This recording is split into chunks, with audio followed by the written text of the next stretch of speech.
அருட்பெருஞ்சோதி அருட்பெருஞ்சோதி தனிப்பெரும் கருணை அருட்பெருஞ்சோதி. எல்லா உயிர்களும் இன்புற்று வாழ்க, வள்ளல் மலரடி வாழ்க வாழ்க, கொல்லா விரதம் குவளை எல்லாம் ஓங்குக, நல்லோர் நினைத்த நலம் பெறுக, நன்றி நினைத்த எல்லோரும் வாழ்க இசைந்து. உலக மக்களே, அறிவார்ந்த அன்பர்களே, ஆண்மனேய ஒருமைப்பாட்டுடைய அன்பர்களே, அருட்பெருஞ்சோதி ஆண்டவருடைய திருவிளையாடலை பார்த்து கொண்டிருக்கிறோம்.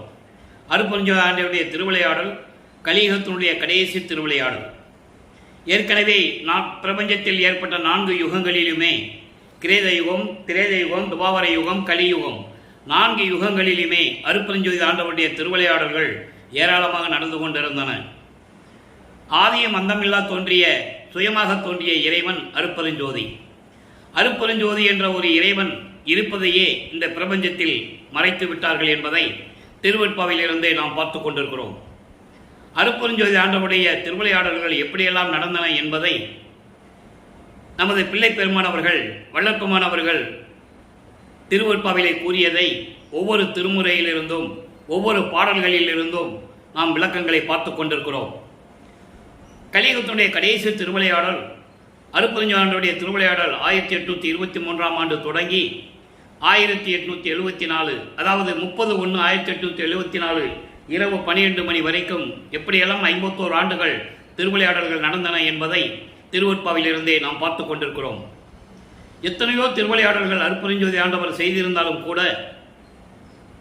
இந்த யுகங்களும் 4 யுகங்களும் சமயங்களும் மதங்களும் மார்க்கங்களும் முடியும் தருவாயில் இந்த உலக மக்களுக்கு ஒரு ஆன்மீக பாதை வேண்டும், ஒரு ஆன்மீகம் வேண்டும் என்பதற்காக, உலக மக்கள் எல்லாம் சமரசமாக வாழ வேண்டும் என்பதற்காக சுத்த சன்மார்க்கத்தை நிறுவி அதை தன் மகன் கையில் ஒப்படைத்து உலக மக்களுக்கு தெரிவிக்க வேண்டும் என்பதற்காகவே தனது செல்வப்பிள்ளையை, தனது மகனை ஒரு தாயின் வழியாக இந்த பூலோகத்திற்கு வருவிக்க செய்தார் அருட்பெருஞ்சோதி ஆண்டவர்.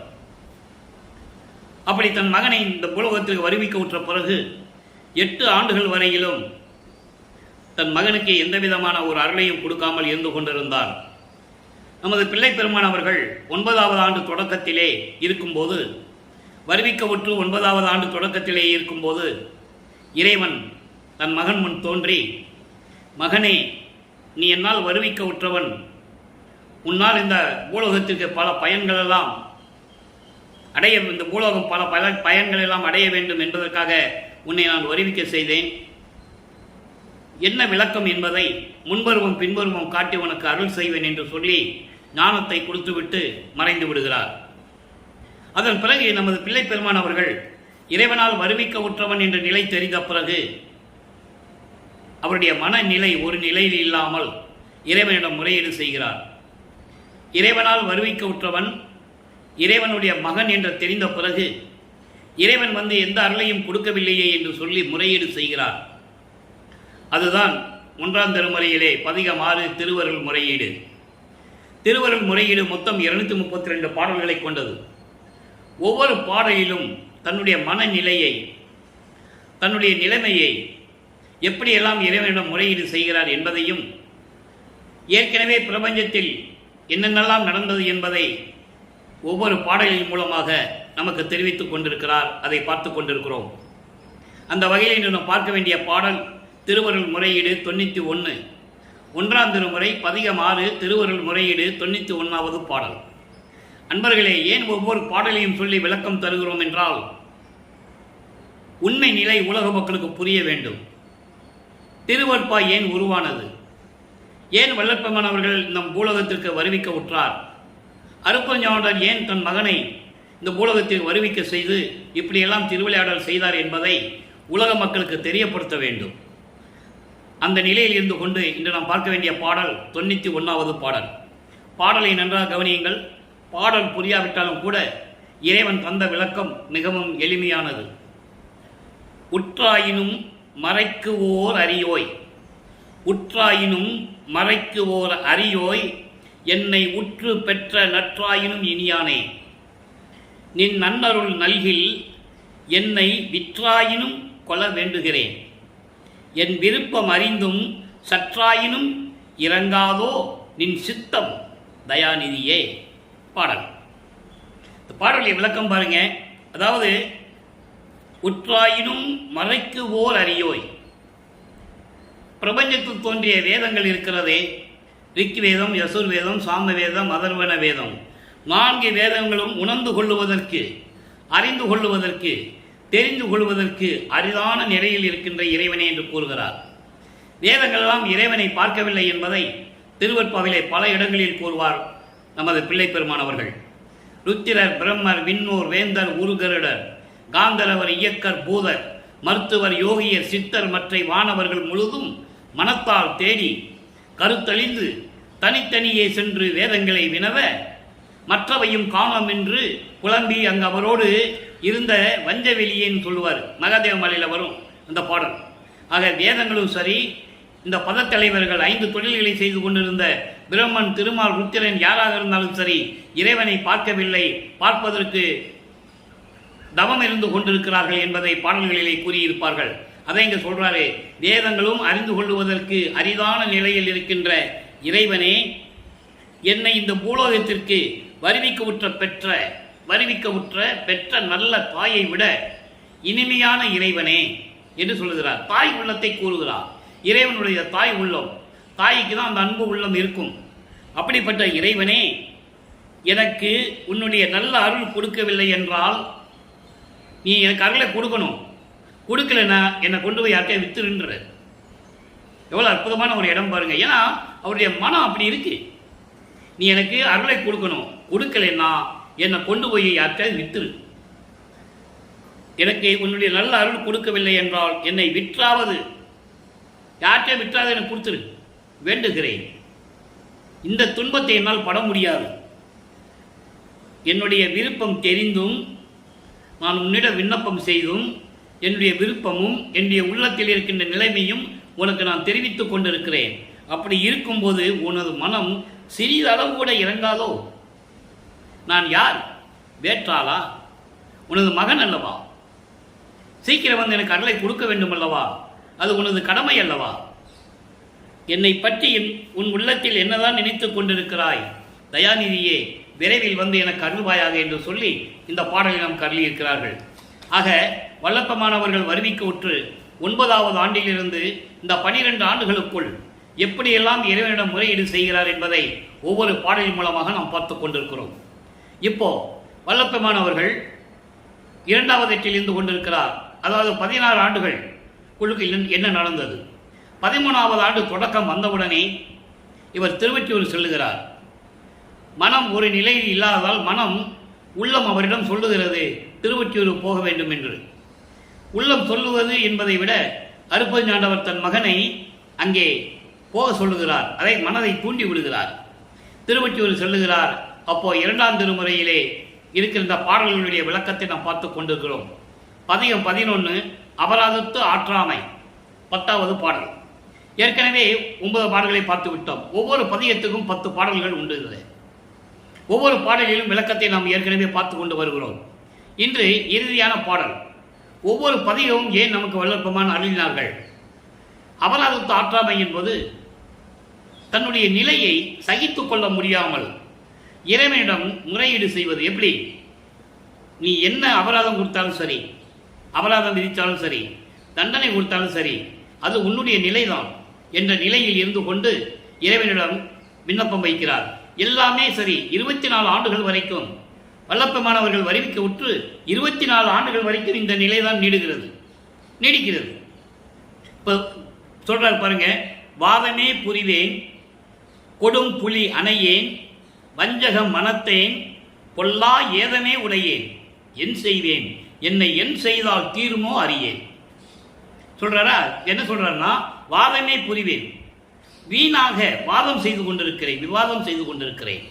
யார் என்ன சொன்னார் சரி, விவாதம் செய்து கொண்டிருக்கிறேன், வாதம் செய்து கொண்டிருக்கிறேன், வாக்குவாதம் செய்து கொண்டிருக்கிறேன். அப்படிப்பட்டவன் கொடும் புலி போன்று கோபம் கொண்டு திரிந்து கொண்டிருக்கிறேன். இதை ஏன் சொல்றாருன்னா, கோபத்தை அடக்க வேண்டும். காமம், குரோதம், லோபம், மோகம், மதம், மாச்சரியம், இந்த 6 பிண்ட துரிசுகளை நீக்க வேண்டும். இவரை அறியாமலேயே இவர் கூறிக்கொண்டிருக்கிறார், நான் புலி போன்று சினம் கொண்டு திரிந்து கொண்டிருக்கிறேன். வஞ்சகம் மனத்தனே, அதான் குரோதம். நல்லா புரியணும் உங்களுக்கு. காமம், குரோதம். காமத்தை பற்றி நம்ம பார்த்துட்டு இருக்கோம். இதில் சினத்தையும் குரோதத்தையும் சொல்லுகிறார்.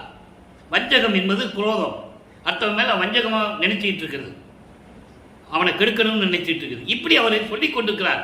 காரணம், இதை நீக்க வேண்டும். இது நீக்கினாதான் அடுத்த நிலைக்கு போக முடியும்.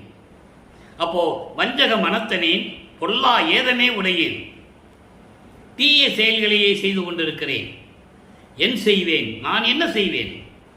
உன்னால் வருவிக்க உற்றவன் எந்த நிலையிலும் இருக்க முடியவில்லை. என்னை வருவிக்க உற்றதனால் ஏற்பட்ட சொந்தங்களினால் ஏற்பட்ட துயரங்கள் எனக்கு ஏராளமாக இருக்கிறது. ஏளனம் செய்கிறார்கள், கிண்டல் செய்கிறார்கள். இப்படி இருக்கும்போது என்னை என்ன செய்தால் தீரும்? நீயே முடிவு பண்ணிக்கோ, எனக்கு ஒன்றும் தெரியாது. என் செய்தால் தீருமோ அறியேன். போதமே, மெஞ்ஞானம் கொண்ட இறைவனே, ஐந்தாம் பூதமே, 5 பூதங்களை அடக்கி கொண்டு 5 பூதங்களை அடக்கி ஆண்டு கொண்டிருக்கின்ற இறைவனே, ஒளியா புனிதமே, நிலையாக நின்று கொண்டிருக்கின்ற புண்ணியனே, அழிவில்லாது இருந்து கொண்டிருக்கின்ற புண்ணியனே, புதுமண பூவே, நறுமணம் வீசக்கூடிய புத்தம் புது மலர் போன்று இருக்கின்ற இறைவனே, பாதமே சரணம் சரணம், உன்னுடைய திருவடியே சரணம் சரணம், என்னை பாதுகாத்து அளிப்பது உன் பரமே. என்னை பாதுகாத்து அளிப்பது உன்னுடைய கடன். உன்னால் வருவிக்க விட்டவன் அல்லவா, நீதானே வருவிக்க செய்தாய். அப்போ என்னை காப்பது உனது கடன் என்று கூறுகிறார். அன்பர்களே, இந்த நிலையில் ஒரு சின்ன விளக்கம், இறைவனுடைய ஒரு சூட்சமமான விளக்கம். ஏன் இவர் சமயங்களிலும் மதங்களிலும் மார்க்கங்களிலுமே இருந்து கொண்டிருந்தார்? இந்த பிரபஞ்சம் தோன்றிய காலத்திலிருந்தே இறைவனை, அதாவது சைவ சமயத்தை சேர்ந்தவர்கள் சிவபெருமான் என்றும் நடராஜன் என்றும் சொக்கநாதன் என்றும் இப்படியெல்லாம் பல பெயர்களை அழைத்துக் கொண்டிருந்தார்கள். அதே போல வைஷ்ணவ சமயத்தை சேர்ந்தவர்கள் திருமாலை பல பெயர்களை அழைத்துக் கொண்டிருந்தார்கள். கௌபாரம், கௌபாரம் என்பது சூரியன், அவனை தலைவனாக கொண்டு ஏற்றுக்கொண்டவர்கள். கௌரம், அது சௌரம், இது கௌரம் முருகன், காணாபத்தியம் விநாயகன், சாகரம் அம்மன், இப்படி பல சமயங்களை உருவாக்கி, அந்த சமயங்களை உருவாக்கியவர்கள் யாரு? இந்த பிரம்மன், திருமால், ருத்திரன் போன்றவர்கள். அவர்களுக்கேற்றபடி உருவங்களை அமைத்து, வழிபாட்டு முறைகளை அமைத்து, அதன் பிறகு மக்களை வழிபட செய்து விட்டார்கள். இதை திருவெற்பாவிலே கண்ட உண்மை, யாரும் மறுக்க முடியாது. அத்தனை விளக்கங்கள் இருக்கின்றன. அப்போ இவர்களெல்லாம் சேர்ந்து இப்படியெல்லாம் மக்களை வழிபட செய்து விட்டார்கள். அருப்பஞ்சாண்டவர்கள் இவர்களை உருவாக்கி, இந்த அணுக்கள் தபசு இருந்தது என்று சொல்லுவார் வள்ளற்பெருமான். இந்த அணுக்கள் தவம் இருந்து இறைவனிடம் இருந்து ஒளி ஆற்றலை பெற்றுக்கொண்டார்கள். அதை பெற்றுக்கொண்ட பிறகு சமயங்களையும் மார்க்கங்களையும் உருவாக்கி விட்டார்கள். இவர்களெல்லாம் அருப்பஞ்சோதி ஆண்டவருடைய அருளுக்கு கோடான கோடி பங்கு கீழ்நிலையில் இருப்பவர்கள் என்று கூறுகிறார். அப்போ இவர்களையெல்லாம் அவர்களுடைய ஆயுள் காலம் முடிய வேண்டும். ஏன்னா சமயங்களும் மதங்களும் மார்க்கங்களுக்கும் ஆயுள் காலம் உண்டு, யுகங்களுக்கும் ஆயுள் காலம் உண்டு. இந்த பிரம்மன், திருமால், ருத்திரன், மகேஸ்வரன், சதாசிவனுக்கு ஆயுள் காலம் உண்டு. அந்த ஆயுள் காலம் முடியும் வரை அருப்பஞ்சாண்டர் காத்திருக்க வேண்டிய ஒரு காலகட்டம் வந்து விட்டது. அந்த காலகட்டங்கள் முடியும் போது 51 ஆண்டுகள் பாக்கி இருக்கும் போதுதான் தனது மகனை இந்த மண்ணுக்கு வருவிக்க செய்தார் என்பதை இங்கே நான் பதிவு செய்ய கடமைப்பட்டிருக்கிறேன். அந்த 51 ஆண்டுகள் பாக்கி இருக்கிறதே, அப்போ அதற்கு பிறகு இந்த பிரபஞ்சத்தை இயக்க ஒரு ஆள் வேணும். அதுக்காக தன் மகனை உருவாக்கி செல்வப்பிள்ளை என்று பெயரிட்டு அங்கே வளர்த்து கொண்டிருக்கிறார் சிவஞான வெளியிலே. அந்த 51 ஆண்டுகள் பாக்கி இருக்கும்போதுதான் இந்த பூலோகத்திற்கு ஒரு மண்ணுலகிற்கு பூலோகத்திலே ஒரு தாயின் வழியாக வருவிக்க செய்து, தன் மகனை சமயங்களிலும் மதங்களிலும் மார்க்கங்களில் இருக்க செய்து, அதே மகனால் இதெல்லாம் தேவையில்லை என்று உலக மக்களுக்கு சொல்ல வைத்து, அதன் பிறகு சுத்த சன்மார்க்கத்தை கொடுத்து தன் மகனை எப்படி இறைவனாக்குகிறார் என்பதை தான் அருப்பெருஞ்சாண்டவர் திருவிளையாடல் என்ற பதிவாக நாம் பார்த்து கொண்டிருக்கிறோம். இப்போ 2 திருமணம் முடிஞ்சிடுச்சு. இப்போ வல்லப்பமானவர்கள் 24 ஆண்டுகளுக்குள் என்ன நடந்தது உலக மக்களுக்கு சொல்லிதான் ஆகணும். அதனால்தான் திருவருட்பாவை நமக்கு அருளி இருக்கிறார்கள். இப்போ 3ஆம் திருமுறை பதிகம் 9 வியப்பு மொழி 10வது பாடல். வியப்பு மொழி என்பது நான் ஏற்கனவே தினமும் கூறுகின்ற விளக்கம்தான், சொல்லிதான் ஆக வேண்டும். ஒரு பாடலை சொல்லும்போது, விளக்கங்கள் சொல்லும்போது அதனுடைய முன் விளக்கம் சொல்ல வேண்டும்.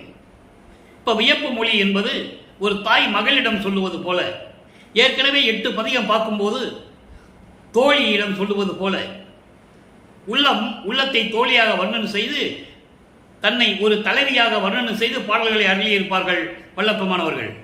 இங்கே ஒரு தாய் சொல்லுவது போல 8 பதிகத்திலேயும் தியாகராஜ பெருமானை பார்ப்பதற்காக திருவொற்றியூர் சென்று கொண்டிருப்பார். எந்த விதமான பலனும் கிடைக்காது. இப்போ வியப்பு மொழி என்பது அந்த திருவிழா வீதியை, அந்த பவனியை பார்த்த பிறகு தன் உடம்பும் உள்ளமும் எப்படி குளிர்ந்தது இறைவனை பார்த்த பிறகு என்று கூறுவார். இதற்கு பிறகு வருகிற பதிகங்கள் எல்லாம் மிகவும் அற்புதமாக இருக்கும். இவரை பார்த்து தியாகராஜ பெருமான் திருவழியாக ஓடுவதும், அதன் பிறகு இவரும் பின்னால் ஓடி அவரை பிடிக்க முடியாததையும், ஒரு குறி சொல்லுகின்ற பெண்ணிடம் குறி கேட்பதும், ஜோதிடம் செல்லுவரிடம் போய் ஜோதிடம் பார்ப்பதும், இதெல்லாம் நிறைய இருக்கு. இன்னும் அற்புதமாக இருக்கும். இப்போ இந்த நிலை வியப்பு மொழி பதிகம் மட்டும் அவருடைய திருவிழா பவனியை பார்த்த பிறகு நிம்மதி பெருமூச்சு விடுகிறார். இறைவனை பவனி பார்த்து விட்டோம் என்று. அதை இந்த பாடலில் இருந்து பார்க்க போகிறோம். நல்லா கவனிங்க. மயிலின் இயல் சேர் மகளே, தாய் மகளிடம் சொல்வது போல தன்னுடைய நிலையை உலக மக்களுக்கு தெரிவிக்கிறார் நமது பிள்ளை பெருமானவர்கள். தாய் மகளிடம் சொல்லுகிறார், மயிலின் இயல் சேர் மகளே, மயில் போன்று அழகான இளம் மங்கையாக விளங்கிக் கொண்டிருக்கின்ற எனது மகளே. ஏன் அதை சொல்றாருன்னா, அப்போ அவர் இருக்கின்ற பருவம் வாலிப பருவம், 24 வயது. வல்லப்பெருமானுக்கு வயது இல்லை, வருவிக்கவுற்று 24வது ஆண்டு. அப்போ உலகியலுக்காக சொல்றாரு. அப்போ அவருடைய பருவம் 24வது ஆண்டு. அதை ஒரு பெண்ணாக உருவப்படுத்தி சொல்லுகிறார். அவ்வளவுதான் வித்தியாசம். மயிலின் இயல் செயல் மகளே, நீ மகிழ்ந்து புரிந்தது எத்தவமோ, நீ சென்ற யுகங்களிலே, அப்போ எல்லா யுகத்திலும் இருக்கிறதே அவர் அங்கே நிறுவனம் செய்கிறார். சென்ற யுகங்களிலே நீ என்ன தவறாம் செய்தாயோ எனக்கு தெரியவில்லை. வெயிலின் இயல் சேர் மேனியினார், வெயிலின் இயல் சேர் மேனியினார். அதாவது வெயில் என்பது இங்கே வெயில் கிடையாது, ஒளி. ஒளி போன்று அது தேகம் கொண்ட இறைவன், ஒளி போன்று மின்னிக் கொண்டிருக்கின்ற இறைவன், அதான் ஒளி தேகம் கொண்ட இறைவன் என்று சொல்லுகிறார். அதான் வெயிலின் இயல் செயல் மேனியினார் வெந்நீர் உடையார், உடம்பெல்லாம் திருநீர் பூசிக் கொண்டிருப்பவர். இதை ஏன் சொல்றாருன்னா, அன்னைக்கு இந்த பிரபஞ்சம் தோன்றிய காலத்திலிருந்தே இந்த சைவ சமயத்தை சேர்ந்தவர்கள் உடம்பெல்லாம் திருநீர் பூசிக் கொள்ளுவதும், உத்திராட்ச குட்டை போட்டுக்குவதும், தாடி வளர்த்து கொண்டிருப்பதும் இப்படியெல்லாம் இயற்கையாகவே செய்து கொண்டிருந்தார்கள். அதனால் இறைவனை வெந்நீர் பூசிய இறைவன் என்று சொல்லுகிறார். வெந்நீர் உடையார் வெல் விடையார். வெல் விடையார் என்பது, வெல் என்பது வெள்ளை, விடை என்பது காளை. காளை வாகனம் மீது, வெள்ளை எருது மீது, வெள்ளை காளை மீது பவனி வருகின்றவர் பயிலின் மொழியால் பாங்குடையார். இடது பக்கம் உமையாளை இனிமையாக பேசக்கூடிய, இனிய மொழியில் பேசக்கூடிய உமையாளை இடது பக்கம் கொண்ட இறைவன். சிவபெருமான் நீங்க புராணங்கள்ல எல்லாம் பார்த்துருப்பீங்க. இடது பக்கத்தில் பார்வதிக்கு பாதி உடம்பு கொடுத்தவர்னு சொல்லுவாங்க. ஏன்னா அப்படிதான் சொன்னாங்க. இவரும் அப்படிதான் சொல்றாரு. சொல்லணும், காலத்தின் கட்டாயம். அப்ப அவருக்கு சுத்த சன்மார்க்கம் தெரியாது. நல்லா புரிஞ்சுக்கணும். அருப்பஞ்சாண்டவரும் சொல்ல மாட்டாரு, தெரியாது. அதனால தியாகராஜ பெருமான் பாரு, சிவபெருமான் பாரு, மாசிலாமணின்னு சொல்லுவாரு. அதெல்லாம் நம்ம போக போக பார்க்க போறோம். இப்போ பயிலின் மொழியால் பாங்குடையார் பனை சூழ் ஒற்றி பதி அமர்ந்தார். பனை சோலைகள், தென்னஞ்சோலைகள், பூஞ்சோலைகள் நிறைந்த திருவொற்றியூரிலே இருக்கின்ற இறைவன் குயிலில் குலவி அவர்தமை கூடி உடலம் குளிர்ந்தனையே.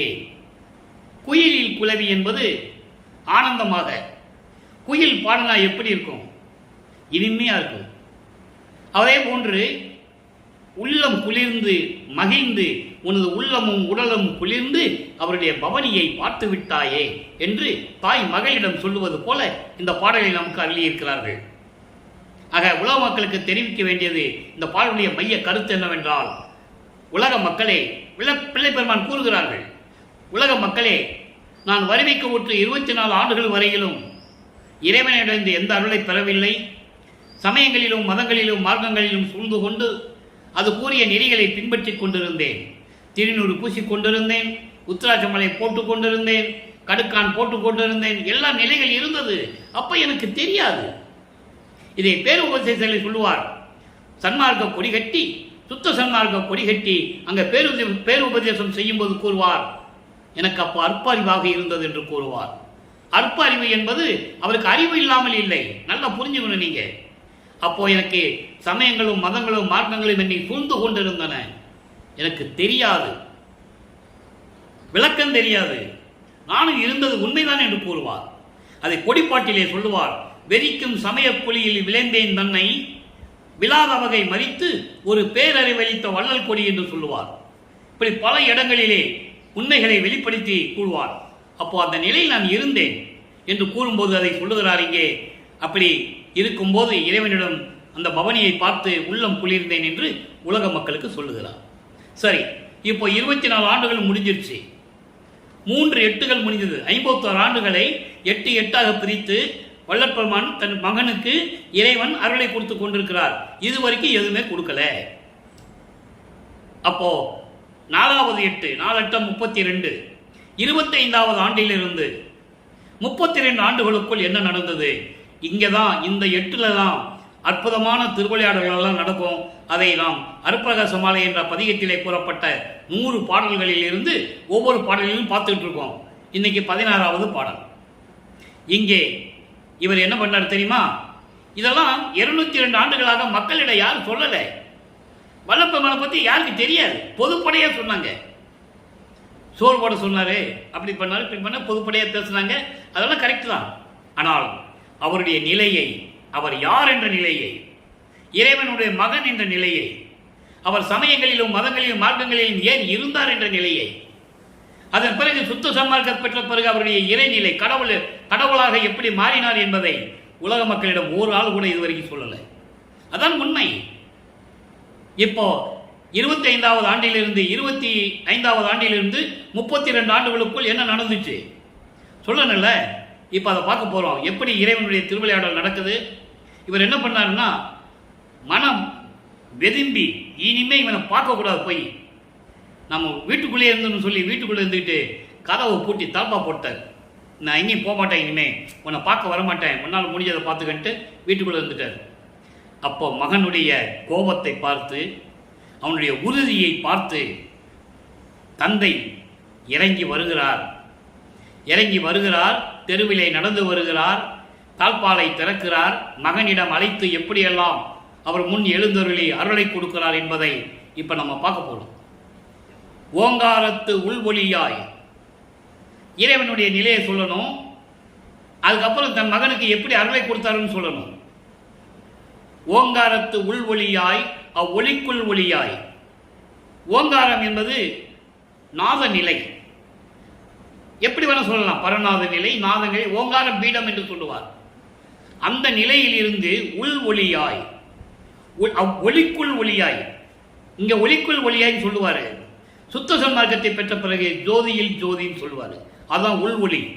அங்கதான் அவருடைய நடனம், அதுதான் சிற்றவை. இப்படியெல்லாம் நிறைய விளக்கங்கள் இருக்கு. நம்ம போக போக பார்ப்போம். இப்போ உள் ஒளிக்குள் ஒளியாய், ஜோதியில் ஜோதியாய் அப்படின்னு மனசுல வச்சுக்கங்க. ஜோதியில் ஜோதியாய் உபய வடிவாகிய, அதாவது ஓங்கார நிலையில் இருந்து கொண்டு உள் ஒளியாகவும் அந்த ஒளிக்குள் இருந்து ஒளியாகவும், ஆக 2 நிலைகளிலும், அதை உபய நிலைகள் என்று சொல்லுகிறார். உபய வடிவு 2 வடிவங்கள் சொல்றார். அப்படி 2 நிலைகளிலும் நின் அபயபதம் வருந்த, அபயபதம் வருந்த, உன்னுடைய திருவடிகள், அபயபதம் என்பது உனக்கு அடைக்கலம் தரக்கூடிய, உயிரினங்களுக்கு அடைக்கலம் தரக்கூடிய உனது திருவடிகள் வருந்தும்படி. எப்படி சொல்ற பாருங்க. இவர் தெருவழியா நடந்து வர்றத, அவங்க அப்பா தெருவழியா நடந்து வர்றது இவர் சொல்றாரு. இப்படியெல்லாம் வந்தாருன்னு சொல்றாரு. திருவடியில் அபயபதம் வருந்த ஈங்கார நடந்து, ஈங்கு ஆற நடந்து, அதை அப்படி பிரித்து படிக்கணும். ஈங்கார நடந்து என்பதை ஈங்கு ஆற நடந்து. இப்போ இங்கு இப்பொழுது பூலோகத்தில் அப்படின்னு அதை சொல்லணும். பூலோகத்தில் கால் வலிக்க நடந்து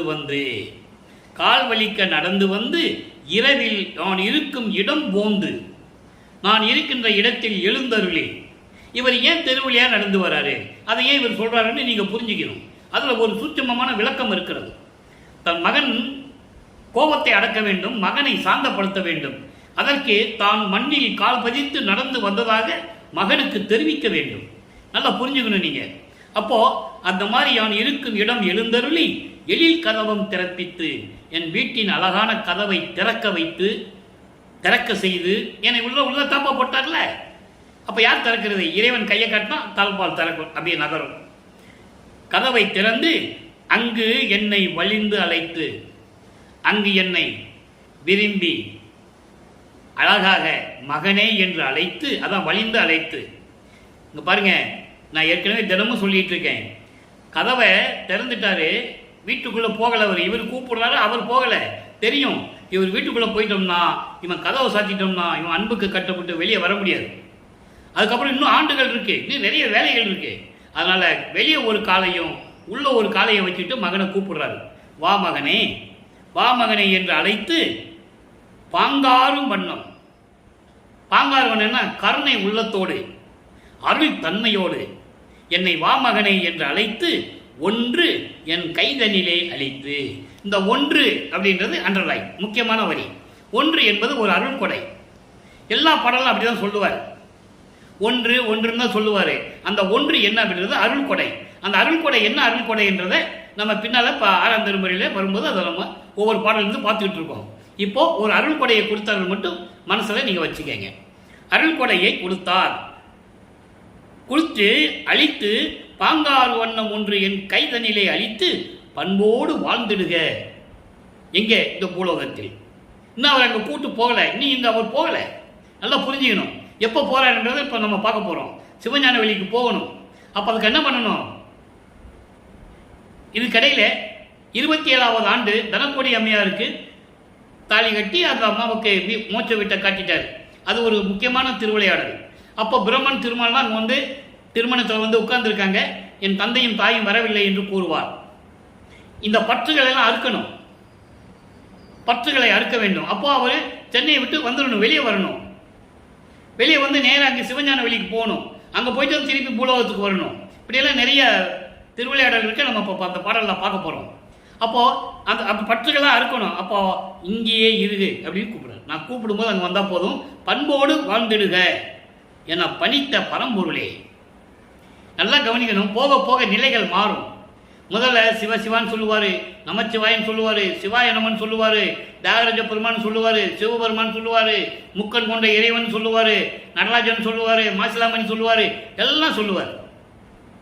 ஆனால் 4ஆம் திருமுறைக்கு வரும்போது பரம்பொருளே மெய்ப்பொருளே அப்படின்னு சொல்லுவார். காரணம், அப்போ சுத்த சன்மார்க்கம் தன் தந்தையிடம் இருக்கிறது தெரியும், அதை வாங்க போகிறது தெரியும். அருப்பெருஞ்சாத ஆண்டவர் தான் இறைவன் தெரியும். இப்போதான் அவருக்கு மெஞ்ஞானம் கிடைக்குது. நல்லா புரிஞ்சுக்கணும் நீங்க.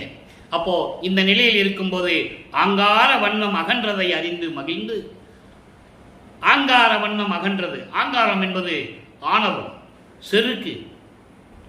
அப்போ இறைவன் அதை நீக்கியதை அறிந்து தன்னுடைய ஆணவத்தையும் கோபத்தையும், அதான் தாழ்பா போட்டார் அவனுக்குள்ள. அப்போ அந்த கோபத்தையும் சினத்தையும் ஆங்காரத்தையும், அதாவது செருக்கையும் ஆணவத்தையும் நீக்கியதை அறிந்து மகிழ்ந்தேன் என்று சொல்லுகிறார். இவருக்கு தெரியாமலே அவர் நீக்கிறார். அது இவருக்கு தெரிஞ்சிருச்சு, ஏன்னா மெஞ்ஞானம் கிடைச்சிருச்சு இல்ல. மகிழ்கிறார், அனுபவிக்கின்றேன், மகிழ்ந்து அனுபவிக்கின்றேன். உன்னுடைய அருளை பெற்ற பிறகு, மெஞ்ஞானம் கிடைத்த பிறகு எல்லாம் தெரிந்து கொண்டேன், அதை அனுபவித்துக் கொண்டிருக்கிறேன். பொதுவில் ஆடுகின்ற அரசே, அம்பலத்திலே இருந்து கொண்டு திருவிளையாடல் செய்து கொண்டிருக்கின்ற பெருமானை, என் அரசனை என்று சொல்லி இந்த பாடலை நமக்கு அள்ளியிருக்கிறார்கள்.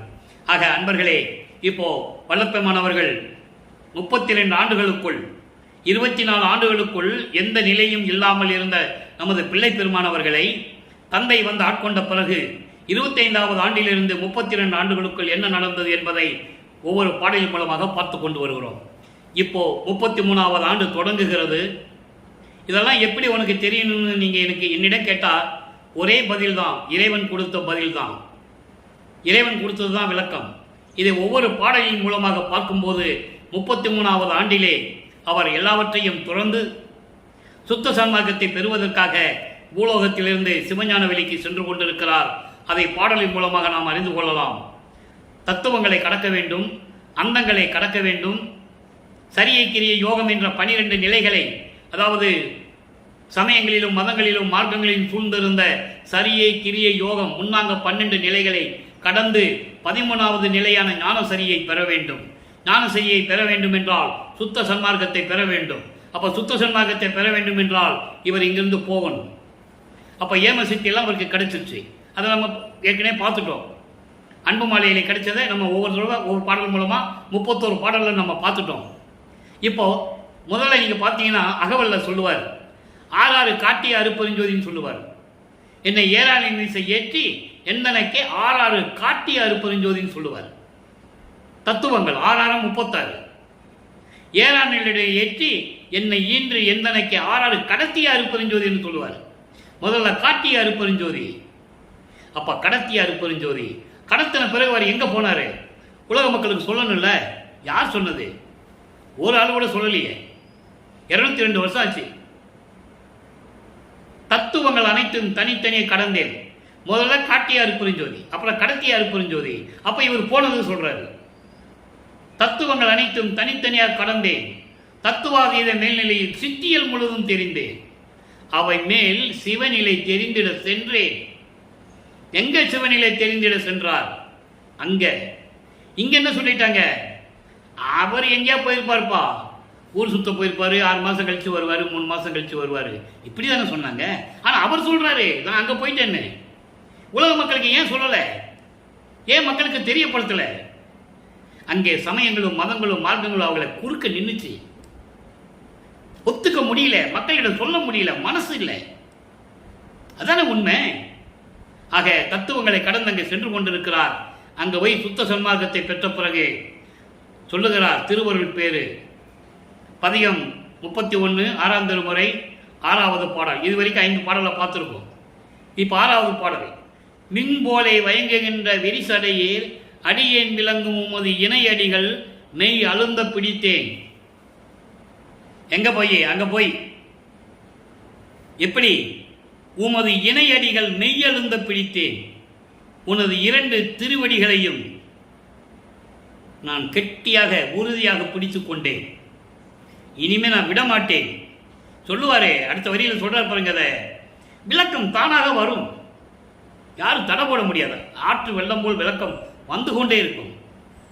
அழுந்த பிடித்தேன், முன்போலே ஏமாந்து விட மாட்டேன். முன்னால மாதிரிலாம் ஏமாந்து விட மாட்டேன். சென்ற யோகங்கள் எல்லாம் நீ என்ன பண்ண? எனக்கு ஏதாவது கொடுத்தியா? புதுமையை நல்லேன் தொன்று தொட்டு உனது பூங்குழலுக்கு அன்பு கொண்டவன் என்று சொல்லுவார். உனக்கு அடியனாக இருந்தேன். பூலோகத்திற்கு ஒரு தாயின் வழியாக வருவிக்க செய்தாய். நானும் உன் பேச்சை கேட்டு வந்துட்டேன். எப்படியெல்லாம் தெருவில் அலைஞ்சு நின்ன, ஏமாந்துட்டேன்ல. இனிமே ஏமாற மாட்டேன். முன்போல் நான் ஏமாந்து விடமாட்டேன். உன்னை பார்த்துக்கொள் கண்டி. பார்த்துக்கங்க தந்தையே, நான் சொல்றேன், முன்னாத மாதிரி நான் ஏமாந்து விடமாட்டேன். உன்னை முனிவு அறியே, வெறுப்பில்லாத என் மீது வெறுப்பும் சினமும் இல்லாத இறைவனே. அதோடு மட்டுமா, இனி ஒழிக்க முடியாது. இனிமே நீ எதையும் என்கிட்ட இருந்து மறைக்க முடியாது. நீ இனி ஒழிக்க முடியாது. இனிமே நீ எதுக்கு மறைக்க முடியாது. நுமக்கே என் போல இரக்கம் விட்டு பிடித்தவர்கள் இல்லையே. உங்ககிட்ட நான் எப்படி இருந்திருக்கேன்? அன்போடையும் தயவோடையும் கருணையோடையும் தந்தை என்ற பாசத்திலே நான் எப்படியெல்லாம் இருந்தேன். உன்னை இப்படி பிடித்தவர்கள் யார் இருக்கிறார்கள் இந்த பிரபஞ்சத்தில்? யாருமே இல்லையே. உன்னை நான் கெட்டியாக பிடித்து விட்டேன். இனிமேல் நான் ஏமாற மாட்டேன், உன்னை விடவும் மாட்டேன். அடுத்து சொல்ற பாருங்க, என் பிடிக்குள் இசைந்தது போல் இசைந்தது இல்லை பிறருக்கே. நீயும் அதே போலதான் என் பிடிக்குள் அகப்பட்டுக் கொண்டாய். அன்பனும் பிடியில் நீ அகப்பட்டுக் கொண்டாய். இந்த மாதிரி நீ யார்கிட்டையும் நீ சிக்கியதில்லை. என்கிட்ட சிக்கிக்கிட்ட, உன்னை விடவே மாட்டேன். எவ்வளவு அற்புதம் பாருங்க பாடல். இப்படியெல்லாம் பிரபஞ்சத்தில் இந்த திருவிளையாடலை யார் சொன்னது? புராணங்களிலும் சமயங்களிலும் காவியங்களில் ஏற்பட்ட திருவிளையாடல்கள் எல்லாம் கற்பனை கதைகள் இருக்கும். ஒரு சில உண்மைகள் இருக்கும், எல்லாமே இல்லை. எல்லாமே இல்லை, எல்லாம் நடந்ததுக்காக இருக்கும். ஆனால் அதிலே கற்பனையாகவும் சில இதெல்லாம் சேர்த்திருப்பாங்க. அதில் வல்லப்பமன் சொல்லுவார், சுத்த சன்மார்க்கத்தை சேர்ந்தவன் தான் பிரபஞ்சத்தின் உண்மைகளை சொல்ல முடியும் என்று சொல்லுவார். நீங்க உரைநடை பற்றி பாருங்க, வேற யாராலையும் உண்மைகள் எல்லாம் சொல்ல முடியாதுன்னு சொல்லுவார். அப்போ என்ன மாதிரி உங்ககிட்ட யாரும் இருந்ததில்லை, அதே மாதிரி நீயும் யாருக்கிட்டையும் அகப்பட்டதில்லை. ஆனா என்கிட்ட மாட்டிக்கிட்ட, நீ என்கிட்ட சரியா மாட்டிக்கிட்ட, அகப்பட்டுக்கிட்ட. அதான் சொல்றாரு, என் பிடிக்குள் இசைந்தது போல் இசைந்தது இல்லை பிறருக்கே. பொன் போலே முயல்கின்ற மெய்த்தவருக்கும் அரிதே. எப்படியாவது உன்னுடைய நிலையை அடைந்து விட வேண்டும், உன்னிடமிருந்து எப்படியாவது அருளை பெற்றுக்கொள்ள வேண்டும் என்று தவம் இருந்து கொண்டிருக்கிறார்கள். அவர்களாலும் முடியாது, அவர்களாலே முடியாதுன்னு சொல்றாரு. பொன் போலே முயல்கின்ற மெய்கவருக்கும் அறிவே. கற்ப கோடிகள், பல கோடிகள் தவம் செஞ்சா கூட அவங்களுக்கு நீ கிடைக்க மாட்டேன்றது எனக்கு தெரியும். பொய்த்தவனின் செய்யும் தவம் வான் வையகத்தில் பெரிதே. நான் செய்த தவம் இந்த பூலோகத்திற்கும் விண்ணுலகத்திற்கும் பெரிய தவம். என்ன தவம்? நோவாமல் நோன்பு. நல்லா புரிஞ்சுக்கணும். நீங்க இந்த சமயங்களும் மதங்களும் மார்க்கங்களும் சொன்ன தவங்கள் வேறு. காட்டுக்குள்ள போயிடுவாங்க, கடலுக்குள்ள போயிடுவாங்க, குகைக்குள்ள போயிடுவாங்க, மலைக்குள்ள குகைக்குள்ள போயிடுவாங்க. இல்லைன்னா மரத்துக்கடியில் உட்கார்ந்து உடம்பெல்லாம் புத்து வளர்ற வரைக்கும், புத்து மண் வளர்ற வரைக்கும் தவம் இருப்பாங்க. யாரை நினைச்சு? அவங்களுடைய பதத்தலைவர்களை நினைச்சு, பிரம்மனை நினைச்சு தவம் இருப்போம், சிவபெருமான பேரை நினைச்சு தவம் இருப்போம். இப்படி பல பேர்களை வச்சுக்கிட்டு தவம் இருப்பாங்க. ஆனால் நான் அப்படி அல்ல. நோவாம்பல் நோன்பு என்னை போல் நோற்றவரும், எஞ்சான்றும் சாகாவரம் என்னை போல் சார்ந்தவரும், தேவானின் பேரர்களை என்னை போல் பெற்றவரும், உலகில் யார் உலர்? சற்றே அறை. அறைனா எங்க சொல்லுன்னு கேட்கிறாரு. என்ன மகனை இப்படி கேட்டுட்டேன்னு அவர் கேட்பாரு. இப்படியெல்லாம் நிறைய உரையாடல்கள் இருக்கு. தந்தைக்கும் மகனுக்கும், அருப்பஞ்சாண்டவருக்கும் நமது பிள்ளை பெருமான் வல்லற்பமானவருக்கும் நிறைய உரையாடல்கள் நடக்கும். பாட்டில் இருக்கு. மக்கள்கிட்ட யாரும் சொல்லலை, யாருக்கு தெரியல, அவ்வளோ வித்தியாசம். சொன்னால் மக்கள் புரிஞ்சிருப்பாங்க. என்ன மகனை இப்படி கேட்டுட்டேன்னு அவர் சொல்லுவார். நீ முதல்ல சொல்லு, உன்னை நம்ப முடியாது. நீ ஏகப்பட்ட திருவிளையாடல் செஞ்சவன், உன்னை நம்ப முடியாது. நீ முதல்ல சொல்லு. என்ன மாதிரி யாராவது இப்படி உன்னையே நினச்சிக்கிட்டு உடம்பு நோகாம, வலி எடுக்காம, எலும்பெல்லாம் தெரியல மாதிரி இல்லாம, மணிக்கணக்கில் உட்காந்துட்டு இருக்காம, இப்படியெல்லாம் தவம் யாராவது செஞ்சுருக்காங்களா? நீ யாருக்காவது சாகாவரத்தை கொடுத்துருக்கியா? என்ன போல யாருக்காவது நீ அருளை கொடுத்துருக்கியா? என்கிட்ட சொல்லுன்னு கேட்குறாரு. அதுக்கு அவர் பதில் சொல்றாரு. அதை அருப்பெருஞ்சோதி அகவலிலே கூறுவார் நமது பிள்ளை பெருமானவர்கள். சாவா நிலை இது தந்தனம் உனக்கே ஆவாயன அருளிய அருப்பெருஞ்சோதி. எப்படி பாருங்க, எங்க பதில், எங்க கேட்கிறாரு, பதில் எங்க வருது? அருப்பெருஞ்சோதி அகவல்ல வருது. இல்லை மகனே, நான் உனக்கு மட்டும் தான் கொடுத்துருக்கேன். அப்பா கிட்ட பிள்ளை கேட்கிறாரு, அப்பா கிட்ட பிள்ளை கேட்கிறாரு, பிள்ளை கிட்ட அப்பா சொல்றாரு, இல்லை மகனே, உனக்கு மட்டும் தான் நான் கொடுத்துருக்கேன். நீ தானே எனக்கு தகுதியானவன். நீ என் பிள்ளை அல்லவா, மகன் அல்லவா, மூத்த பிள்ளை அல்லவா, எனது சுத்த சன்மார்க்க குலத்தின் தலைமகன் அல்லவா. நீ தெளிவா சொல்லுவார். இவ்வளவெல்லாம் அற்புதமா இருக்கு. ஆக இப்படி நிலைகள் எல்லாம் நடந்து கொண்டிருந்தன. அடுத்து பதிகம் 33 திருமுன் விண்ணப்பம். இப்ப என்ன பண்ணிட்டார் தெரியுமா? இதெல்லாம் சொல்லிட்டாரு, அங்க போனாரு, எல்லாம் சொல்லியாச்சு. திருப்பி பூலோகத்துக்கு வந்துட்டார். யாரு? வல்லப்பம்மன் வந்துட்டார். வந்த பிறகு அவர் வரல. ஒன்று கொடுத்தாரு. என்ன கொடுத்தாருன்றது இப்போ நம்ம பார்க்க போகிறோம். கொடுத்துட்டாரு. இங்கே போய் நீ பூலோகத்தில் போய் இருப்பா, நான் வரேன்னு சொல்லிட்டாரு. இவர் நம்பி வந்துட்டாரு. அவர் வரல. அப்போ இங்கே இருந்துட்டு விண்ணப்பம் வைக்கிறாரு. நீ வரையா இல்லை நான் வரவா? விண்ணப்பம் வைக்கிறார். திருமுன் விண்ணப்பம் 6வது பாடல். சிறந்த பொன்னணி திருச்சிற்றம்பலத்தில் திருநடம் புரிகின்ற அறம் தவார சேவடி மலர் முடிமிசை அணிந்து அகமழிந்து அகமகிழ்ந்து ஏத்த மறந்த நாயினேன் விண்ணப்பம் திரிசதி மடுத்து அருள் செயல் வேண்டும். எங்க? திருச்சிற்றம்பலத்திலே தங்கம் போல மின்னிக்கிட்டு இருக்கிற பொன்னம்பலத்திலே அருள்நடனம் செய்து கொண்டு அருளாட்சி செய்து கொண்டிருக்கின்ற அறம் தவாத திருவடிகள், நீதி தவறாத, நேர்மை தவறாத உன்னுடைய அருள் நிறைந்த திருவடிகள் என் முடிமீசை அணிந்து அகமகிழ்ந்து ஏத்த மறந்தவன் நான். அப்படிப்பட்டவன் நான் சொல்லுகிறேன். நான் சொல்லுவதை உன் காதில் கேட்டு எனக்கு அருள் செய்ய வேண்டும். எப்படி? ஒரு அருள் கொடைய கொடுத்த இல்ல, உன்னால வருவிக்க விட்ட இந்த உடல் ஒரு தாயின் வழியாக வருவிக்க விட்டதனால் நான் மனித பிறவி எடுத்தேன் என்று நினைத்துக் கொண்டிருக்கிறார்கள் உலக மக்கள். அதை இந்த உலகமும் சரி விண்ணுலகம் சரி அறிய எனக்கு அழியாத உடலை நீ தர வேண்டும் என்று விண்ணப்பம் வைக்கிறார். அதை பார்க்க போறோம். பிறந்த இவ்வுடல். ஏன் பிறந்த இவ்வுடல்? இறைவனால் வருவிக்க விட்டதனால் ஏற்பட்ட இந்த தேகம், உன்னால் வருவிக்க விட்டதனால் ஏற்பட்ட இந்த உடல். இந்த உடல் இம்மையே, இந்த பூலோகத்திலேயே.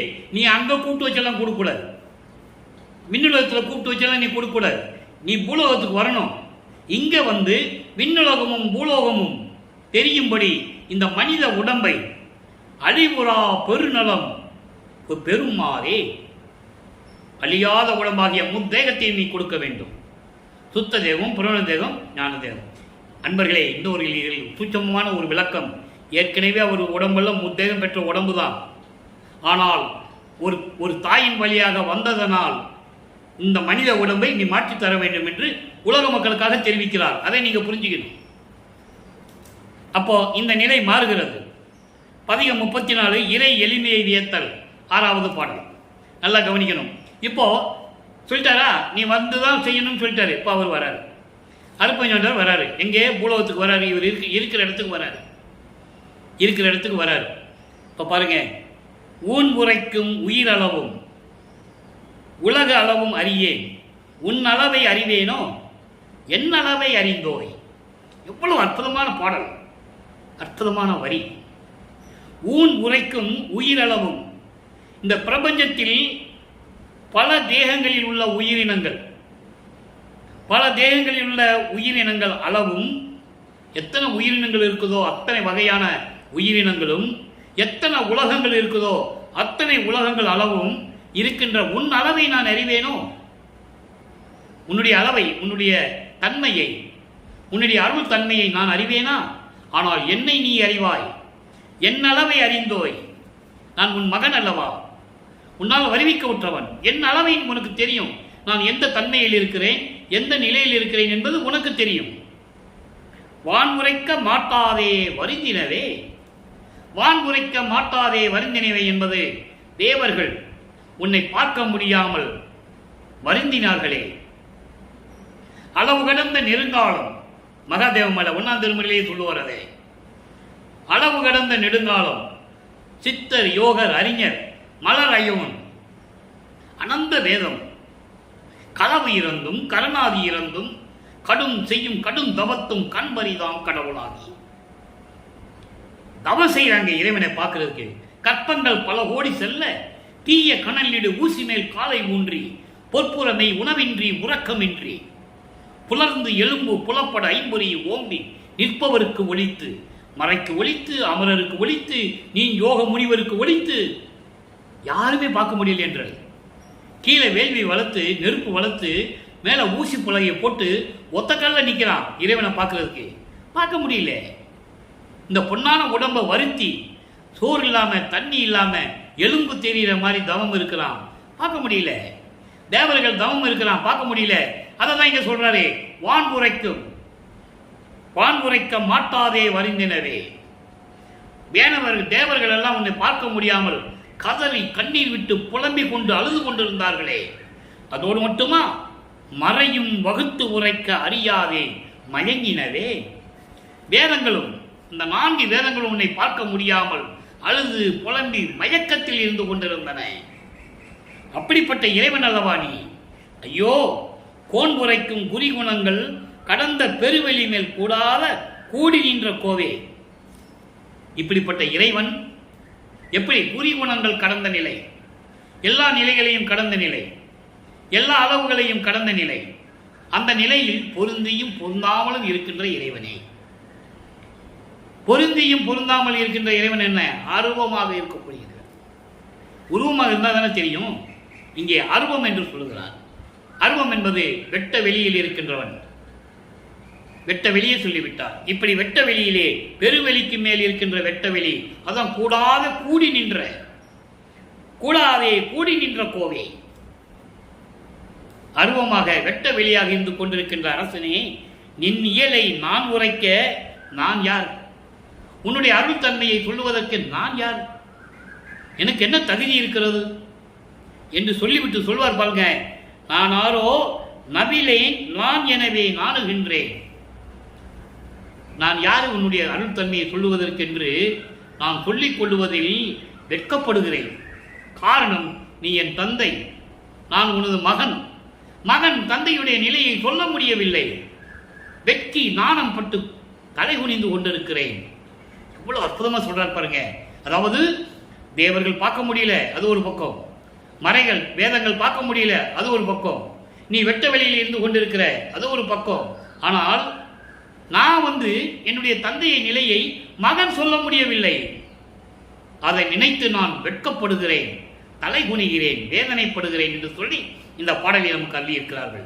ஆக இறைவனுடைய நிலையையும் இன்னும் முழுமையாக தன் தந்தையிடம் இருந்து அருளை பெற முடியவில்லை என்ற நிலையையும் உலக மக்களுக்கு தெரிவிக்கிறார். நாணுகின்றேன் நடராஜ குருவே. நானும் சொல்றேன், நடராஜன் சொன்ன உடனே உங்க மனசு சிதம்பரத்துக்கு போயிடக்கூடாது. இவர் இங்கே நடராஜன் என்பது நடனங்களுக்கெல்லாம் அரசனாக இருக்கக்கூடிய அருட்பெருஞ்சோதி ஆண்டவர். அப்படிப்பட்ட இறைவனே எனது குருவே என்று சொல்லி இந்த பாடலை நாம் கருதி இருக்கிறார்கள். அடுத்து உண்மை கூறல். உலக மக்களுக்கு உண்மையை சொல்லணும்ல, உண்மை கூறல். நல்ல கவனிங்க. 6வது பாடல். என் பொருள், என் உடல், என் உயிர் எல்லாம் ஈந்தனன் உம்மிடத்து எம்பெருமானி. எனது உடல், பொருள், ஆதி அத்தனை உங்ககிட்ட ஒப்படைச்சிட்டேன். எனக்குன்னு எந்த சுதந்திரம் இல்லை, எனக்குன்னு எந்த சுதந்திரம் இல்லை, எல்லாம் உங்ககிட்ட நான் ஒப்படைச்சிட்டேன். இன்போடு வாங்கி கொண்டு என்னை ஆட்கொண்டீர். இன்போடு இதெல்லாம் வாங்கிட்டு மகிழ்ந்து இதெல்லாம் என்கிட்ட இருந்து வாங்கிட்டு என்னை ஆட்கொண்டீர்.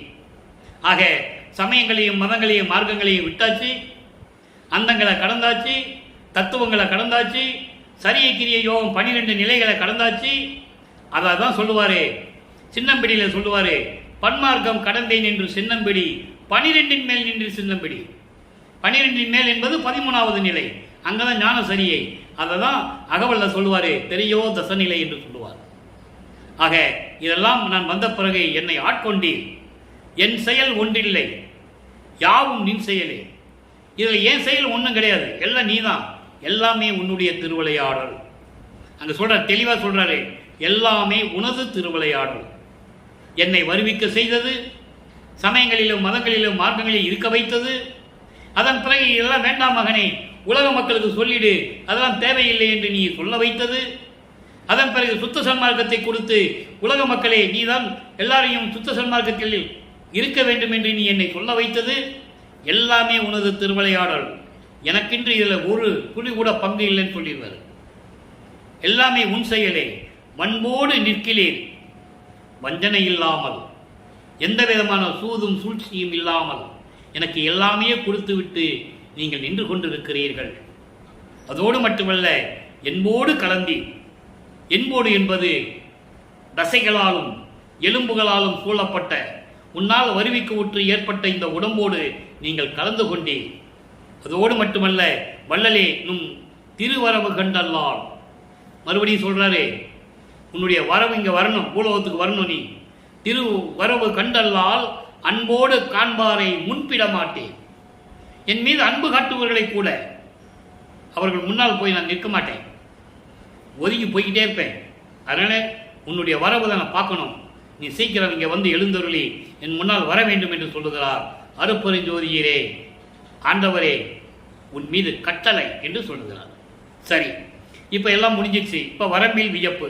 இப்போ அவர் வரணும்ல, வரம்பில் வியப்பு. வரம்பு என்பது, வரம் என்பது அருள் செய்வது, வரம்பில் என்பது அருள் செய்ததில் என்ன வியப்பு நடந்தது, என்ன வியப்பு நடந்தது அப்படின்னு சொல்லணும். இப்போ அந்த பதிவு 38 வரம்பில் வியப்பு 6வது பாடல். படைத்திடல் முதல் 5 புரிந்து இளங்கும் பரம்பர ஒளியெல்லாம் அணுவில் கிடைத்திட கீழ்மேல் நடு என காட்டா கிளர் ஒளியாய், ஒளிகளுக்கெல்லாம் அடைத்த காரணமாய், காரணம் கடந்த அருட்பெருஞ்சோதியாம் ஒருவன். இப்போ அவர் வர்றது சொல்லணும். எப்படிப்பட்ட இறைவன்? படைக்கும் முதல், படைத்தல், காத்தல், அழித்தல், மறைத்தல், அருளல் 5 தொழில்களையும் புரிந்து கொண்டு விளங்கிக் கொண்டிருக்கின்ற பரம்பர ஒளியெல்லாம் அணுவில், பரம்பர ஒளியெல்லாம், பரம்பர நிலை, பரம்பர வெளி, அதான் பரம்பர ஒளின்னு சொல்றார். பிரவண தேகம் உடையவன் பரம்பர தேகம். அப்படி எல்லா ஒளியெல்லாம் பரிபூரணமாக கிடைத்திட கீழ் மேல் நடு என காட்டாது. இப்போ ஒளியை காட்டும்போது கீழே மேலே நடுவுன்னு காட்டாம பரிபூரணமாக, அதை நிறைவாக, கிளர் ஒளி போல், நிறைவாக கிளர் ஒளி போல் அருள் ஒளியாக விளங்கி கொண்டிருக்கின்ற, ஒளிகளுக்கெல்லாம் ஒளியாக விளங்கி கொண்டிருக்கின்ற காரணம் காரியம் கடந்த, காரணம் காரியம் கடந்தன்னு என்ன அர்த்தம்? காரணம் என்றால் ஒரு நோக்கம், காரியம் என்பது செயல்பாடுகள். எந்த நோக்கத்திற்காக என்னை வருவிக்க செய்தாயோ, என்ன செயலுக்காக என்னை வருவித்தாயோ, இவற்றையெல்லாம் மனதில் வைத்துக்கொண்டு, அதான் அடைத்த என்று சொல்லுகிறார், மனதில் வைத்துக்கொண்டு இங்கே பூலோகத்திற்கு வரக்கூடிய அருப்பெருஞ்சோதியாம் ஒருவன் என்கிட்ட வராருன்னு சொல்றாரு. இப்படிப்பட்ட இறைவன் 5 துளிகளையும் கையில் வைத்துக்கொண்டு கீழ் மேல் நடு என காட்டாமல் முழுவதுமாக பரிபூரணமாக பிரபஞ்சத்தில் ஒளி வீசிக் கொண்டிருக்கின்ற இறைவன், எனக்காக வந்த இறைவன், காரியம் கடந்த இறைவன், என்னை என்ன நோக்கத்திற்காக வருவிக்க ஊற்ற செய்தானோ, என்ன செயலுக்காக என்னை வருவிக்க செய்தானோ, அப்படிப்பட்ட இறைவன் அருப்பெருஞ்சோதியா என்ற இறைவன் என்ற ஒரு கடவுள் எங்க வராரு? கடைத்தனி சிறியேன் உள்ளம் புகுந்து அமர்ந்தனன். இப்போ வந்துட்டாரா? பூலோகத்துக்கு வந்துட்டாரு. இவர் உள்ளம் புகுந்து அமர்ந்தனன். கடவுளை தடுப்பவர் யார்? யார் தடுக்க முடியும்? என் தந்தை வந்த பிறகு யார் தடுக்க முடியும் என்று சொல்லுகிறார். இறுதியாக உள்ளம் புகுந்தார்னு சொன்னார்ல, எப்படி புகுந்தார்னு சொல்லணும்ல. அடுத்த பதிகம் 39வது பதிகம், உள்ளம் புகுந்த திறம் வியத்தல், 6வது பாடல். உருவினதாய் அருவினதாய் அரு உருவாய் உணர்வாய் உள்ளதுவாய் ஒரு தன்னை உடைய பெரும்பதியாய். எப்படிப்பட்ட இறைவன்? உருவமாகவும் அருவமாகவும் அரு உருவமாகவும் உணர்வாகவும் உள்ளதுவாய் ஒரு தன்னை உடைய அருள் தன்னை உடைய பெரும்பதியாய் அருப்பெருஞ்சோதி மருவிய வேதாந்தம் முதல் வகித்திடும் கலாந்தம் வரை அதன் மேல் அருள்வெளியில் வயங்கிய மேடையிலே. சொல்லிட்டாரு 6 அந்தங்களை எப்படி கடக்கிறதுன்னு. வேதாந்தம், சித்தாந்தம், நாதாந்தம், போதாந்தம், யோகாந்தம், கலாந்தம், இப்படி 6 வேதங்களும் எல்லைகள் எல்லாம் கடந்து அதன் மேல் அருள்வெளியில் வயங்கிய மேடையிலே. அருள்வெளி மயங்கிய வேடை சிவஞான வெளி. அதான் 16வது நிலை, கடவுளை நிலை அறிந்து அம்மையமாகக்கூடிய ஒரு நிலை. அந்த நிலையில் அமர்ந்திருக்கின்ற இறைவன் திருவுருவே அமர்ந்து அருளும் திருவடிகள் பெயர்த்து. அங்கே அருட்பிரகாச மாலையிலே 4ஆம் திருமுறையிலே எப்படி திருவடிகள் வருந்தவர் நடந்து வந்தார்னு சொல்வாரோ, அதே போன்று இவரும் சுத்த சன்மார்க்கத்தை பெற்ற பிறகு அருட்பெருஞ்சோதி ஆண்டவர் என்று சொல்லுவார். நல்லா புரிஞ்சுக்கணும் நீங்க. அதுக்கு தான் இந்த பாடலை கொடுக்கிறார். அந்த பாடலை ஒப்பிட்டு இந்த பாடல் வரும். இது எந்த பதியத்தில் இருக்கிறது என்பது இறைவனுடைய அருளால் தான் கிடைக்கப்படும். சும்மா எல்லாராலையும் எடுத்துட முடியாது. அப்போ அப்படி திருவடிகள் சிவக்க இங்கே என்னுடைய குடிசைக்கு வந்து சிறியன் கண் அடைந்து அருளி திரு அனைத்தும் கொடுத்தாய், எல்லாரையும் கொடுத்து விட்டாய். குருவே என் அரசே, இது அமையாதோ? இது போதாதா? பூலோகத்துக்கு வந்து என் உள்ளத்தில் புகுந்து இப்படிப்பட்ட இறைவன் எனக்கு எல்லா அருளையும் கொடுத்து இது போதாத அரசே, அடியேன் குடிசையிலையும் கோணாதே குலவின் நுழைந்தனையே. நான் இருக்கின்ற குடிசையிலும் நுழைந்து என் உள்ளம் எனும் குடிசையிலும் நுழைந்து மகிழ்ந்து நுழைந்தனையே என்று கூறுகிறார். எனவே அன்பர்களே, இன்றைய திருவிளையாடலுடைய நிறைவை பார்க்கிறோம். மீண்டும் நாளை திருவிளையாடல் தொடரும். ஒவ்வொரு பதியமாக ஒவ்வொரு பாடலிலிருந்து வல்லற்பெருமானுடைய அருள் தன்மையையும் அவர்கள் எப்படியெல்லாம் தனது தந்தை திருவிளையாடல் செய்து தன்னை வருவிக்க செய்து ஒரு தாயின் வழியாக வருவிக்க செய்து சமயங்களும் மதங்களும் மார்க்கங்களும் உலக மக்களுக்கு தேவையில்லை என்று சொல்ல வைத்து சுத்த சன்மார்க்கத்தை கொடுத்து மக்களெல்லாம் எப்படியெல்லாம் இன்புற வாழ வேண்டும் என்று ஒவ்வொரு பதியத்திலிருந்து தன்னுடைய தந்தை எப்படி கூறினார் என்பதை ஒவ்வொரு பாடலின் மூலமாக நாம் பார்த்து கொண்டிருக்கிறோம். எனவே அன்பர்களே, உலக மக்களே, அறிவார்ந்த அன்பர்களே, நீங்களாம் சுத்த சன்மார்க்கத்தில் இணைந்து சுத்த சன்மார்க்க நெறிகளை பின்பற்றி ஜோதி வழிபாடு செய்து தெய்வத்தின் முன்னால் அமர்ந்து கொண்டு அருட்பெருஞ்சோதி அருட்பெருஞ்சோதி தனிப்பெருங்கருணை அருட்பெருஞ்சோதி மகாமந்திரத்தை உச்சரிக்க வேண்டும். நேரம் கிடைத்தால் 28 பாடல்களை உடைய ஞானசரியை படியுங்கள். அதான் சுத்த சன்மார்க்கத்தினுடைய வழி. எனவே சுத்த சன்மார்க்க நெறிகளை பின்பற்றி கொண்டு கொலையும் புலையும் தவிர்த்து உயிர்களை கொலை செய்வதை நிறுத்த வேண்டும். அந்த உயிர்களை கொன்று அந்த பிணத்தை நம் உடம்புக்கு உணவாக எடுத்துக் கொள்வதை தவிர்க்க வேண்டும். சைவ நெறியில் இருந்து கொண்டு இறைவனை வணங்கி இறைவனுடைய அருளையும் செல்வங்களை எல்லாம் பெற்று இந்த வையகத்தில் நீங்கள் வாழ்வாங்க வாழ வேண்டும் என்ற வாழ்த்தி இந்த வள்ளலார் ஊழியன் இறைவனுடைய தயவோடையும் கருணையோடையும் வாழ்த்தி விடைபெறுகிறேன். நன்றி, வணக்கம். மீண்டும் நாளை சந்திப்போம்.